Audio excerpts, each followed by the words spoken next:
অনেকেই জানতে চেয়েছেন যে ভাইয়া অ্যাড টু পে আউট সম্পর্কে আমাদেরকে একটু বলুন, আমরা এটা কি করে কমপ্লিট করব অথবা কি করে সেট আপ করবো। জি বন্ধুরা, আজকের ভিডিও থেকে আপনি এমন কিছু বিষয় জানতে পারবেন যে বিষয়গুলো আপনার জানাটা একান্ত প্রয়োজন রয়েছে। বন্ধুরা, আমি প্রথমে একটি কথা আপনাদেরকে বলতে চাই, আপনারা যারা ফেসবুকে কাজ করছেন, ফেসবুকে ভিডিও আপলোড করছেন, ভিডিও আপলোড করার পরে আপনাদেরকে যখন স্টার সেট আপ দেয় অথবা হচ্ছে ads on reel set up দেয়, যে কোনো সেট আপগুলো আপনাদেরকে যখনই দেয় তখনই আপনাদের যে কাজটা করণীয় উচিত সেটা হচ্ছে অ্যাড টু পে আউট এই সেট আপটা কমপ্লিট করে ফেলা। কারণ আপনি চাচ্ছেন আর্নিং করতে, এই জন্যই কিন্তু ফেসবুকে ভিডিও আপলোড করে যাচ্ছেন প্রতিনিয়ত। তো বন্ধুরা চলুন, আমি আজকে আপনাদেরকে বলবো অ্যাড টু পে আউট সম্পর্কে আপনার অজানা যে বিষয়গুলো রয়েছে সেগুলো আগের ভিডিও থেকে আপনি জানতে পারবেন। বন্ধুরা, আপনারা যদি ডিসপ্লেটার দিকে প্রথমে একটু লক্ষ্য করেন, এখানে আপনারা যে বিষয়টা দেখতে পাচ্ছেন, এখানে কিন্তু আর্নিং এর এখানে একটা ট্রিক মার্ক রয়েছে সবুজ কালার, এটা কিন্তু রাইট, এটা ঠিক আছে, এটাতে কোনো প্রবলেম নেই। দ্বিতীয় নাম্বার আর আমরা যদি আরো একটি বিষয়ের দিকে একটু লক্ষ্য করি, সেখানে আমাদেরকে কি বলেছেন, সেখানে আমাদেরকে বলেছেন set up your payout account to get paid. আপনি যদি আপনার যেই স্টার সেট আপটা আপনাকে দিয়েছে বা যে কোনো সেট আপটা যখন আপনাকে দেয় সেটা থেকে আপনি যদি আর্নিং করতে চান তাহলে আপনাকে এখানে বলছেন সেট আপগুলো কমপ্লিট করতে। এবং আরো একটি বিষয় যদি আপনি একটু নিচের দিকে লক্ষ্য করেন, এখানে দেখতেন set up pay out account. এবং আরো একটি বিষয় যদি আপনি একটু লক্ষ্য করেন, সেখানে দেখতে পাচ্ছেন এখানে কিন্তু আর্নিং এর একটা বিষয় রয়েছে যেখানে কিন্তু কোনো অ্যামাউন্ট নেই। এবং আরো একটি বিষয় দেখতে পাচ্ছেন যেখানে নেক্সট পে আউট রয়েছে, সেখানেও কিন্তু কোনো আর্নিং নেই। কিন্তু এই ফেজ থেকে উনি কিন্তু আপনার এই যে এখানে দেখতে পাচ্ছেন স্টার সেটআপটা উনি পেয়েছেন।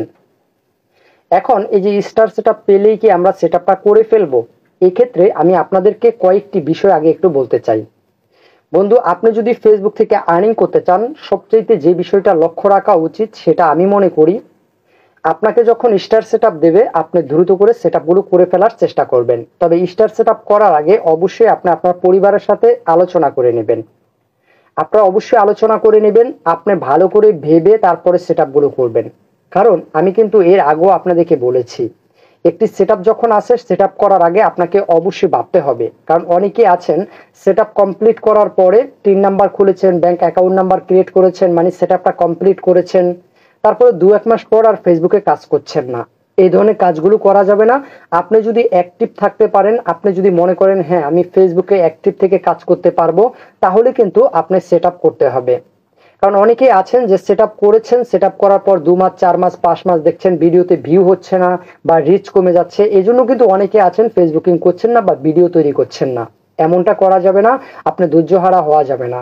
আপনাকে যে কাজটি করতে হবে, আপনি প্রতিনিয়ত অ্যাক্টিভ থেকে ভিডিও আপলোড করতে হবে, প্রতিদিন সময় মেনটেন করে আপনাকে ভিডিওগুলো আপলোড করতে হবে। কারণ আপনি আর্নিং করতে চাচ্ছেন, আপনি সফলতা খুঁজছেন, এই জন্য আপনাকে যে কাজটি করতে হবে ধৈর্য সহকারে আপনাকে কাজগুলো করতে হবে। তো চলুন তার পরবর্তী বিষয়গুলো আমি আপনাদেরকে একটু বলার চেষ্টা করছি, এখান থেকে আমাদের আর কি জানার রয়েছে। এখান থেকে বন্ধুরা একটা বিষয় যদি একটু লক্ষ্য করেন, এখানে দেখছেন এই সেটআপটি কমপ্লিট করতে হলে 6টি স্টেপ আমাদের কমপ্লিট করতে হবে। যার মধ্যে আমার হাতে যে আইডিটি আছে, এই আইডিটির কিন্তু শুধুমাত্র একটি স্টেপ কমপ্লিট করেছেন, এখনো কিন্তু বাকি 5টি স্টেপ কমপ্লিট হয়নি।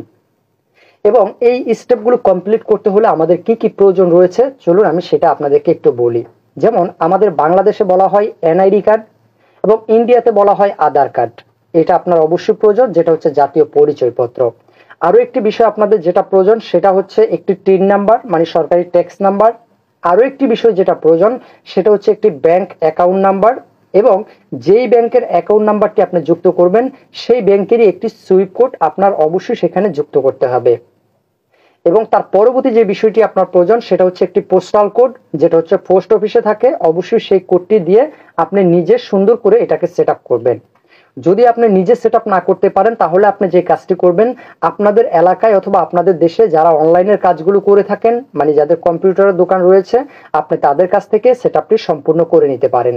তবে একটি বিষয় আপনাকে অবশ্যই স্মরণ রাখতে হবে, আপনি যখন সেটআপটি করবেন সুন্দর করে দেখে শুনে ভালো করে বুঝে আপনাকে সেটআপগুলো করতে হবে, যাতে করে সেই সেটআপ করার পরে সেখানে কোনো ধরনের ভুল না থাকে। এই বিষয়গুলো আপনি অবশ্যই লক্ষ্য রেখেই কিন্তু সেটআপগুলো কমপ্লিট করতে হবে।